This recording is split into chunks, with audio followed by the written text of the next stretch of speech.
باقی انشاءاللہ اگر ممکن ہوا تو کل صبح کی مجلس میں اسی ادا خانے میں گزارش کروں گا. لیکن وہ بات ہو رہا جاتا ہوں یہ جس کو پتھر مار کے ہٹا رہا ہے، جس کی یاد میں آج ہم یہ جماعت ہر حاجی کا فریضہ ہے تو شیطان کے پتھر مارے. یہ کہاں حال ہوگا؟ کیا ابراہیم نماز پڑھنے جا رہے تھے مسلم واقع ہو گیا تھا؟ ابراہیم روزہ رکھنے جا رہے تھے افطار کا میں حال ہو گیا تھا؟ ابراہیم مالے زکات دینا چاہتے تھے زکات کی حال میں حال ہوگا؟ کہاں یہ حال ہوا؟ جب ابراہیم بیٹے کو قربان کرنے جا رہے ہیں، جب ابراہیم و اسماعیل راہ قربان جا رہے ہیں تو انہیں درمیان میں حال ہو گیا. وہ آتا تو ہر جگہ ہے. میں نے کل گزارش کی تھی کہ مسجد کے مرکزی جگہ کا نام ہے محراب، اس لیے کہ یہاں انسان اور شیطان کی جنگ جاری ہوتی ہے. آتا تو ہر جگہ ہے. میں نے بات کی ہے اگر میری بات میرے بچوں کے ذہن تک منتقل ہو جائے تو شاید میری محنت وصول ہو جائے. آتا تو ہر جگہ کوئی جگہ کو احملہ کرنا چاہیں تو ناممکن ہے کہ وہ دخل دے، اور جتنا بڑا عمل آپ کریں گے کئی بڑا دخل ملے گا. اسی لیے کہنے کی بات نہیں ہے، لیکن آپ جانتے ہیں کہ سال بھر سب کے تعلقات بہت اچھے رہتے ہیں کچھ گواہ. جب نیکیوں کا دور آیا تو جتنا زور نیکیوں کو ہم نے لگایا اتنا ہی زور نیکیوں کو برباد کرنے پر اس نے لگا. ماہ رمضان میں مسجدوں کو جھگڑے دیکھنا اور آگے حد ادب یہ کیا ہے؟ اس لیے کہ ظاہر وہ ہر نیکی گران میں حال ہونا چاہتا ہے. 5 پیسے بھی آپ جیب سے نکال کے کسی فقیر کو دینا چاہیں تو ایسا نہیں کہ شیطان حاصل ہو جائے. وہ کوشش یہی کرے گا کہ آپ کو سمجھائے چلو 5 پیسے سے اس کا کیا فائدہ ہوگا، اس کا کوئی بھلا نہیں ہوگا، تمہارا پیسہ کم ہو جائے گا. دیکھو جو اللہ تم کو 5-10 لاکھ دے دے تو ضرور دینا، مگر فی الحال ایسے کار خیر سے کیا فائدہ. ایک مرد مومن بیچارے بہت موافق مومن تھے، میں جانتا ہوں مومن تو خدا نہ کرے قیامت کرے. باقی ایک مرد مومن تھے عقیدے کے اعتبار سے، ایمان کے اعتبار سے. میں نے ان سے کہا کہ آپ کا خمس میں نے آج تک دیکھا نہیں. کہ میرا خمس کیا ہوگا؟ ارے 15-20-25 روپئے کی آمدنی ہے. اگر فرض کی ہے کہ سال میں آخری دن مہینے کے آخری 12ویں مہینے کے آخری دن اگر اتفاق سے میرے پاس 5 روپئے بچ بھی گئے تو میں کیا نکالوں گا؟ 5 روپئے میں 1 روپیہ، 1 روپئے میں بھی 8 آنا چلا جائے گا سادہ کے گھر.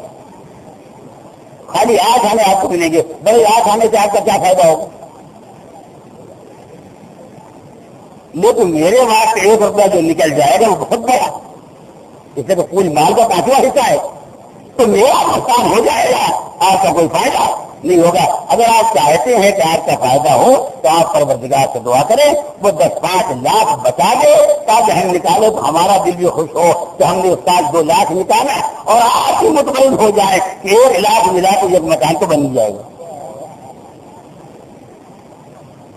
اب یہ بیچارہ مومن ہونے کے بعد جو اس کے کل مذہبی معلومات یہ ہے کہ یا وہ یہ سمجھتا ہے کہ شاید بڑا اماؤنٹ ہو تو فریضہ عائد ہوتا ہے اور چھوٹا پیسہ ہو تو فریضہ عائد نہیں ہوتا، یا یہ سمجھتا ہے کہ شاید ان کو دے دیں گے تو انہیں کے ذات کے کام آ جائے گا، زیادہ وہ ہم کو ہمدردی کرتا ہے دعا کریں کہ 10-20 لاکھ خدا دے دے تو آپ کو بھی فائدہ ہو جائے گا. تو میں نے ان سے بہت ہی ادب کے ساتھ گزارش کی، اگر پروردگار میری آواز میں اپنی طاقت دے دے، میری دعا میں اپنی قوت دے دے کہ میرے کہنے سے خدا آپ کو 10 لاکھ دے، آپ 2 لاکھ نکالیں، 1 لاکھ مجھے ملے، اور خدا مجھے اتنا گمراہ ہونے کا موقع دے کہ میں آپ 1 لاکھ سے اپنا مکان بنا دوں، تو میرا کوئی دماغ خراب ہوگا کہ میں آپ کے لیے دعا کروں گا؟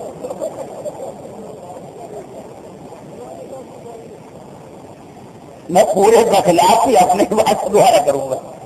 اگر میری دعا سے کام ہونے والا ہے تو میں کہوں گا خدا 10 لاکھ بچہ مجھے لے لے، میں کسی کا 10 روپیہ کسی کا محتاج ہوں.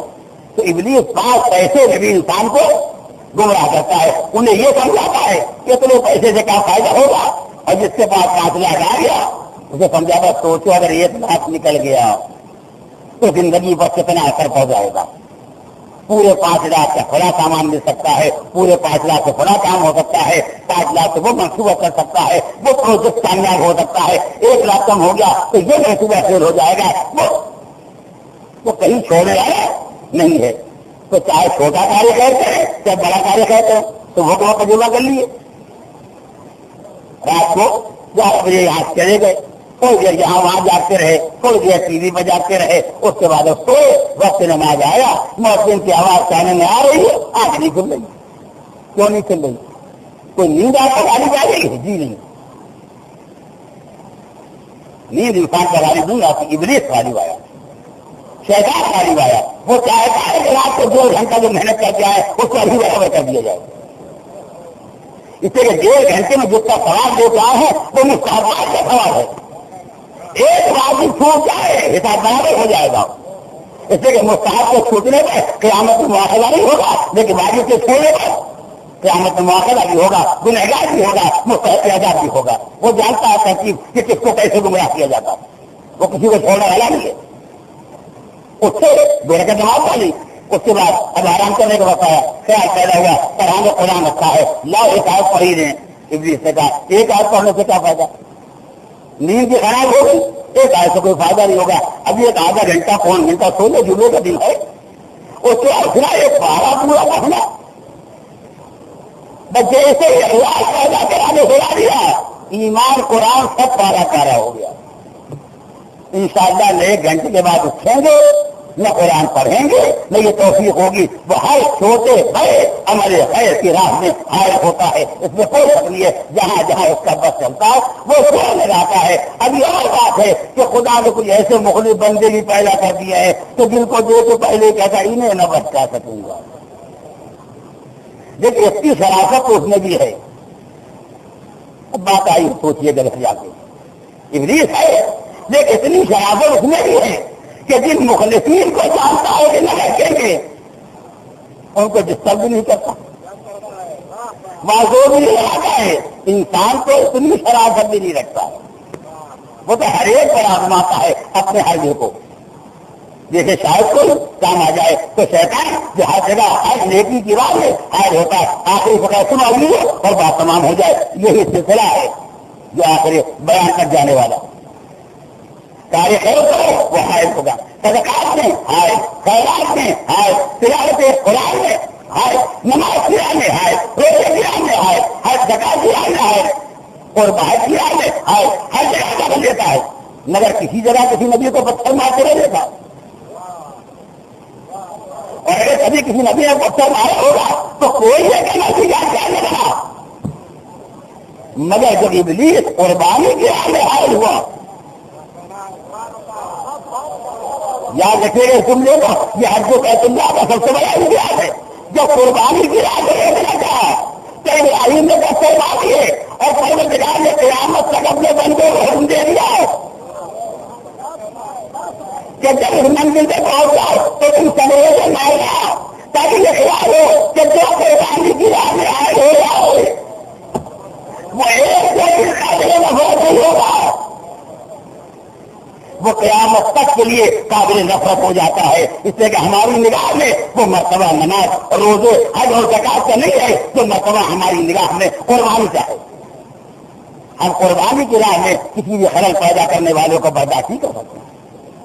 اسی لیے آپ نے دیکھا کہ کل ابراہیم کے سامنے آیا تھا تاکہ اسماعیل اور ابراہیم قربانی کی منزل میں کامیاب نہ ہونے پائے، مسلمانوں کے سامنے بھی آیا جس دن آواز دے رہا تھا مسلمانوں اب میدان میں کیوں گئے ہو، محمد کو مارے گئے۔ وہی حربہ جو ابراہیم کے دور میں آزمایا تھا، وہی حربہ پیغمبر کے دور میں آزمانے کے لیے آیا تھا تو مسلمانوں کے قدم میدان پہ بھر جائے اور مسلمان میدان قربانی میں کامیاب نہ ہونے پائے۔ پروردگار عالم نے حج بیت اللہ کے ذریعے مسلمان کو ہوشیار کر دیا، کسی میدان میں شیطان کے پہلی میں نہ آنا، خصوصیت کے ساتھ اگر قربانی کی راہ میں شیطان حائل ہونے لگے تو خبر ہے قربانی کی راہ میں اسے حائل نہ ہونے دینا، تو منزل قربانی کی طرف اگر آگے بڑھائے۔ اور یہی وہ چیز تھی جس نے ہاجرہ کے کردار کو ابدی بنا دیا۔ ابراہیم گلا کاٹ سکتے ہیں، مرد ہیں، اسماعیل گلا کٹا سکتے ہیں، مرد ہیں، مگر عورت کا دل نازک ہوتا ہے۔ اسی لیے ابلیس نے جب راہ قربانی میں حائل ہونے کا ارادہ کیا تو ابراہیم و اسماعیل کے ساتھ ہاجرہ پر بھی اپنا حربہ آزمانا چاہا۔ ہاجرہ تم ماں ہو، باپ کا دل سخت ہوتا ہے، ماں کا دل سے نرم ہوتا ہے، مامتا کہاں چلی گئی، تمہیں اپنے بچے کی زندگی کا خیال کیوں نہیں آیا؟ اگر ابراہیم کو اسماعیل کی زندگی کی قدر نہیں ہے تو تمہیں تو قدر ہونی چاہیے۔ اولاد زندگی کا سایہ ہوتی ہے، روکو ابراہیم کو، سمجھا اسماعیل کو، مگر چونکہ حاجرہ نے راہ قربانی میں ابلیس کی بات پر توجہ نہیں کی تو پروردگار عالم نے اس حج کو جیسے یادگار ابراہیم و اسماعیل بنایا ویسے ہی یادگار حاجرہ بنا دیا۔ آنے والوں مردوں آؤ، تم رات مردو مگر کوئی ایسے جیسے حاجرہ کر رہی تھی، اس لیے کہ میری کوئی تمیز بھی اگر منزل امتحان میں کامیاب ہو جاتی ہے تو ہم اس کے عمل کو ابدی بنا دیتے ہیں۔ اب آپ کو اندازہ ہوا کہ بیٹے کی قربانی کی راہ میں جو حاجرہ میں کوئی گمراہی کا نقطہ قبول نہ کیا تو خدا نے بنا کہ حاجرہ کی یاد کو ابدی بنا دیا۔ اب آؤ کربلا میں دیکھیں وہاں خواتین کا جذبہ قربانی کا،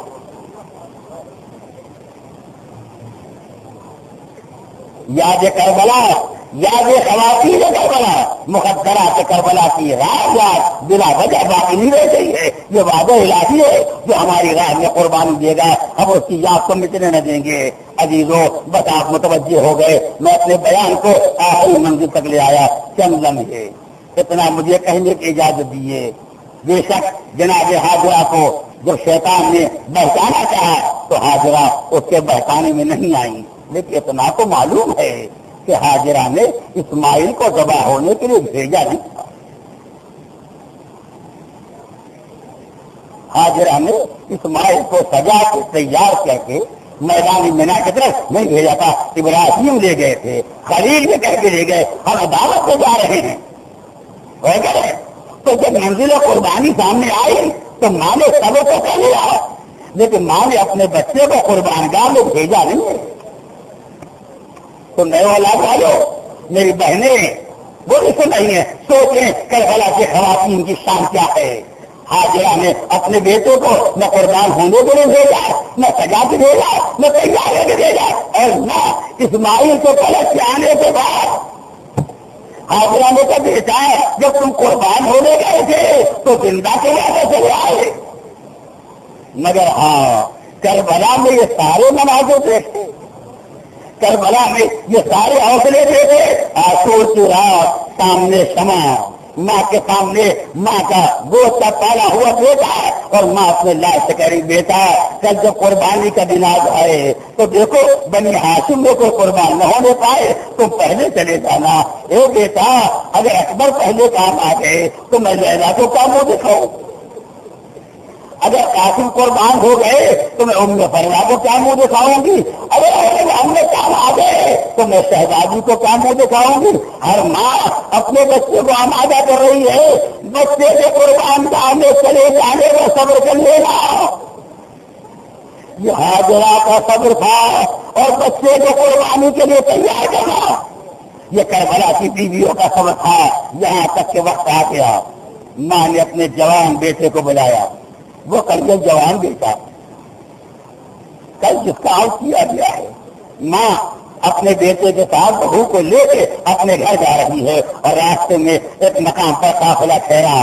ماں نے دیکھا کہ قافلہ ہے، چھوٹا سا قافلہ ٹھہرا ہوا ہے، کہا بیٹا ہم تو ظاہر ہے کہ تیرا عرض کر کے بہو کو لے کے اپنے گھر جا رہے ہیں، یہ قافلہ گرمیوں میں کیوں نکلا؟ یہ قافلہ لو دھوپ کے زمانے میں کہاں گھر میں سفر ہے، جاؤ بیٹا پتہ لگا کے آؤ۔ بیٹا آیا، حالات دریافت کیے، پلٹ کے آیا کہ ماں غضب ہو گیا، یہ تو مسلمانوں کے رسول کا نواسا ہے، یہ مسلمانوں کے پیغمبر کا نواسا ہے جسے اس کے وطن میں نہیں رہنے دیا گیا۔ اب ماں اس قافلے کی کوئی منزل نہیں معلوم، یہ قافلہ وہاں جا رہا ہے، ظالم جہاں لے جا رہے ہیں یہ قافلہ وہاں جا رہا ہے، اور بیٹا اگر ایسا ہے تو ہمارا سفر بھی تمام ہو گیا۔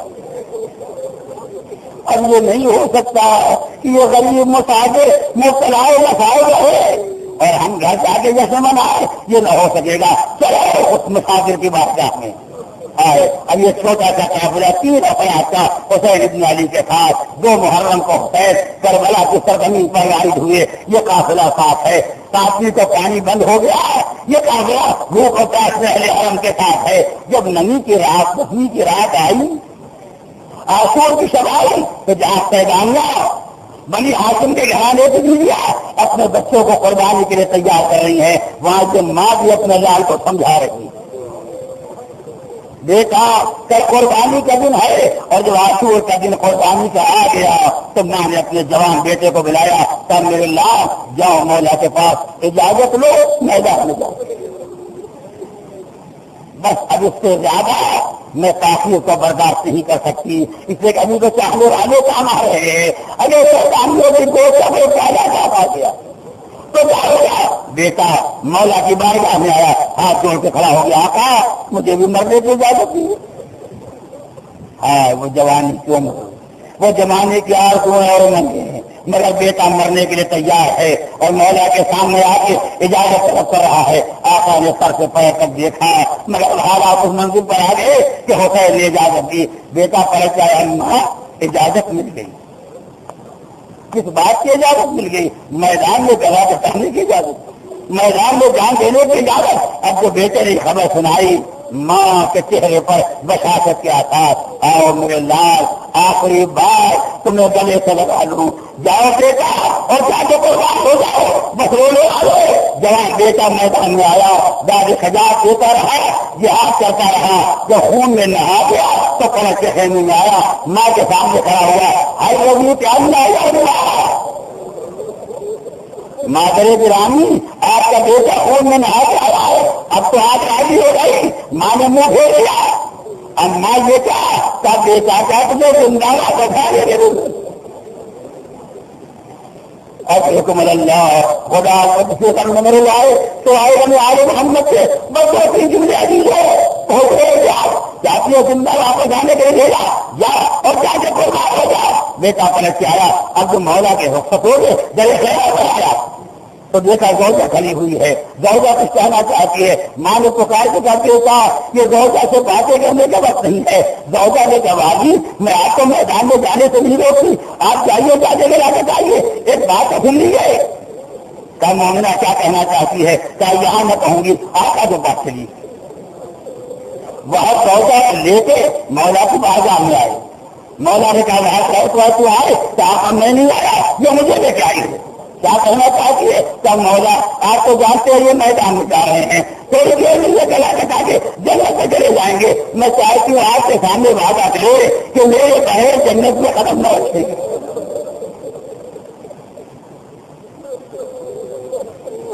میں تم سب لوگ عزیزوں کو اس راجے پر آیا، وہ وعدہ کرے کہ میرے بہن جنت میں قدم میں رکھے گے، حسین نے کہا مومنہ سردار جوانہ میں جنت میں ہوں، میں وعدہ کرتا ہوں کہ وہاں تیرے بغیر جنت میں جائیں گے، کیا مولا ان سے اس لیے کہہ رہی تھی کہ آج سے بھی جاؤ کہنا تھا